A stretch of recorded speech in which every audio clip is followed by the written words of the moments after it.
So we have finished step number 1. We've stitched the front to the back at the inner leg seams, and we've pressed those open. And we need to do that before we go on to step 2 because we're going to cross those seams. And we always want to press the seams open before we cross them because we cannot open them to press them once they've already been stitched shut. So number 2, with right sides together, pin the center seam matching inner leg seams and notches and stitch. So what you have here is you stitch the front to the back. You can tell the front has a smaller number of notches. This front has 2 and the back has 3. You've stitched it together at the inseam, and now you're going to lay right side up and right side together to match your front. You're going to match those notches. You're going to match this inseam at the seam line. You don't really care what the edges, I mean, they should be aligned, but you want to make sure that they match at the inseam and all the way around to the center back. Oops, I got stuck here. And line it up so that my notches line up. So I'm going to pin those into place.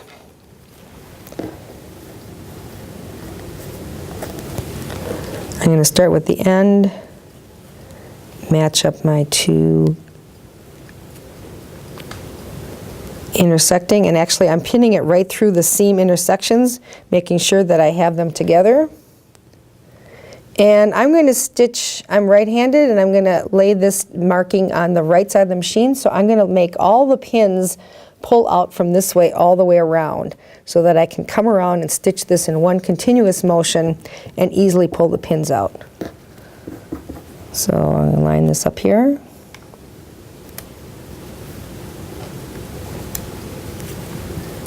Making sure that the edges are flush and aligned.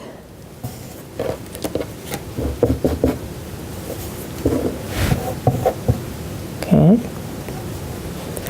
And just because the curve is a little tricky, I'm going to put a couple more pins in here.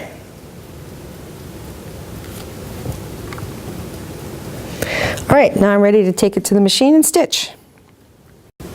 So we're going to stitch the center front seam, front and back together. And we're going to start with the tie-off button. I'm going to press the button here. And so I can start right at the edge of the fabric because it's going to tie it off. I'm going to do the standard 5/8 of an inch again, and I'm going to lower the presser foot, making sure that the needle will start on the fabric. I've taken out the first pin because I don't want to stitch over the pin. And I'm going to carefully guide the fabric. I still have it a needle down, stitching, it's doing this tie-off button stitch. It stops, in case that was at the end. And now I'm going to continue stitching this 5/8 of an inch.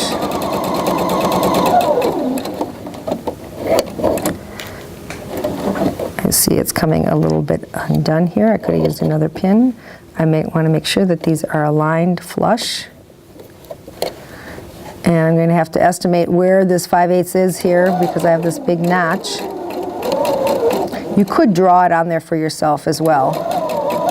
And in fact, when you're coming around the curves a little bit further down, the 5/8 works, when the needle is here, this is at 5/8. But when I'm coming around this curve, let me come down a little bit further.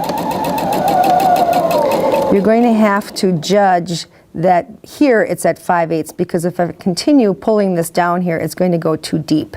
So I want to make sure that I'm careful coming around here. If you're having difficulties with that, perhaps for these curves, especially for these first garments, maybe you would like to mark that with chalk or a marking pen. You can use your seam gauge or tape measure and mark exactly where that curve is going to be.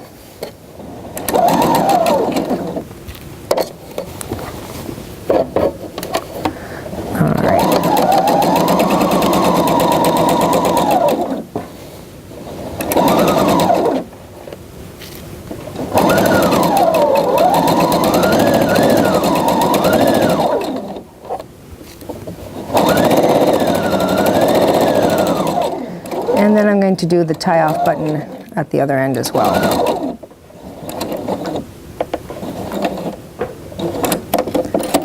All right. going to clip it. I'm going to go back and clip the beginning.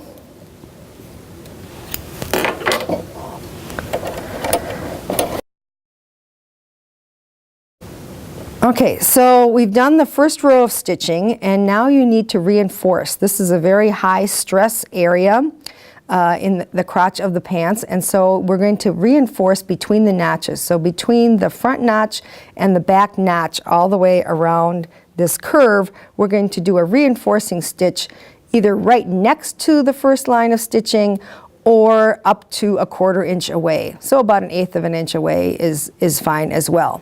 So we're going to use the tie off and tie off there as well.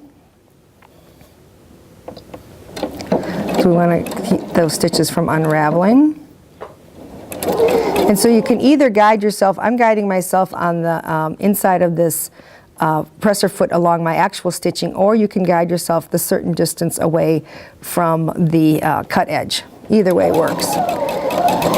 And as long as you're fairly smooth, this doesn't have to be quite as accurate because it's not going to be pressed open.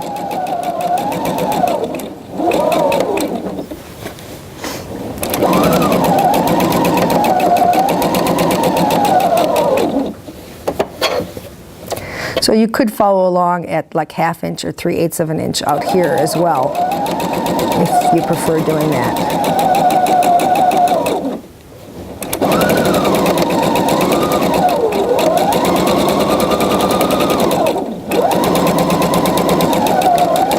And I'm going to tie off here.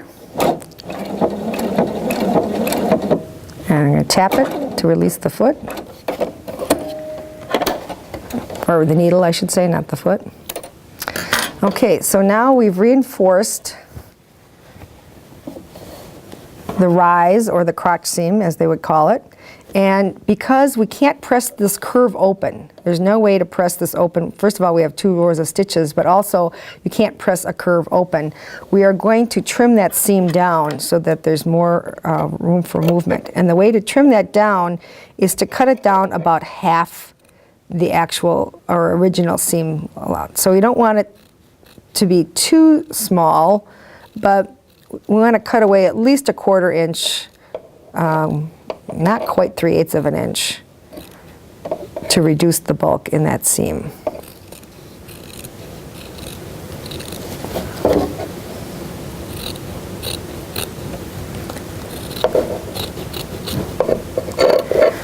And then once you've trimmed that, I'm going to trim those thread ends too.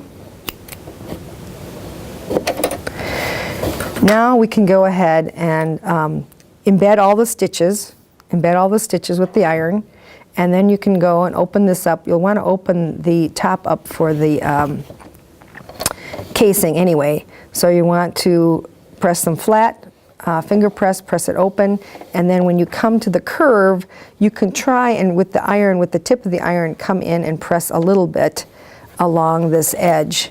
But obviously you can't put the iron down flat because otherwise you're going to have creases underneath in one area or the other. So you can come along and press as you come around a little bit, just to give it a little bit more crispness. And so when you're doing that,